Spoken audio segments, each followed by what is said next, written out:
I thought I might start by going right back to the beginning and asking ourselves, what is news? There's a few sort of categories that make up news. Not surprisingly, the first category is the new, anything that's new, unusual, novel, quirky, that will fall into making up news. Disasters are news. Celebrity, as we know, can be news. Conflict and controversy. Those are some of the key elements of the things that make up news. And every news story will fit in some way or another into some part of those categories, maybe just into one or maybe into several of them. With euthanasia, it pretty much falls fairly and squarely into the controversy category, I think. And seeing where euthanasia fits into the media's mindset gives us clues on how the issue will be played out in the media.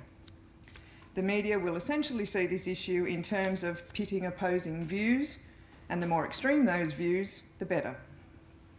The second thing we can do, and that we have to do, is tackle the myths. Euthanasia is a minefield of myths, and myths are best combated with hard fact and evidence. I heard a very good podcast presentation on the myths surrounding euthanasia from Dr. Bridget McKenna of the Archdiocese of Sydney recently. It's archived on their X23 website if you want to go and have a look, and I commend it to you. Here are some of the myths which crop up in the euthanasia debate. Myth number one is it's worked well in other countries such as the Netherlands and Oregon in the US. They've been using it in the Netherlands for years. It's worked well. Why, Australia's lagging behind. That's the myth. The fact is that there are now a number of studies which have shown that the slippery slope effect that people warned about in the Netherlands is in fact taking place. Dr. McKenna quotes from studies showing that medically assisted death in the Netherlands was originally intended to be tightly regulated and strictly limited to adults who were able to make a free and informed request to die. The practice has now expanded to include many vulnerable people, including the unconscious, disabled babies, children, people with dementia and psychiatric illnesses. Dr. McKenna says that government-sanctioned studies in the Netherlands have found that 50% of cases of assisted suicide and euthanasia are not reported, and that more than 50% of Dutch doctors feel free to suggest euthanasia to their patients, and that 25% of these doctors admit to ending patients' life without their consent. That's more than 1,000 people per year. The Dutch model is not working well. And in Oregon in the US, where medically assisted suicide is available, Dr. McKenna says insurance companies have told patients that drugs to give good palliative care would not be covered under their insurance, but drugs to carry out assisted suicide would be covered. In this case, people cannot afford to choose not to die. They can't afford to live. So it's not, the myth that it's working well in these jurisdictions where it's been put in place is not right. Myth number two, euthanasia is an issue of personal liberty and personal choice. In fact, euthanasia is a public act with public consequences. One person assisting the death of another is a matter of significant public concern because it can lead to tremendous abuse, exploitation and erosion of care for vulnerable people.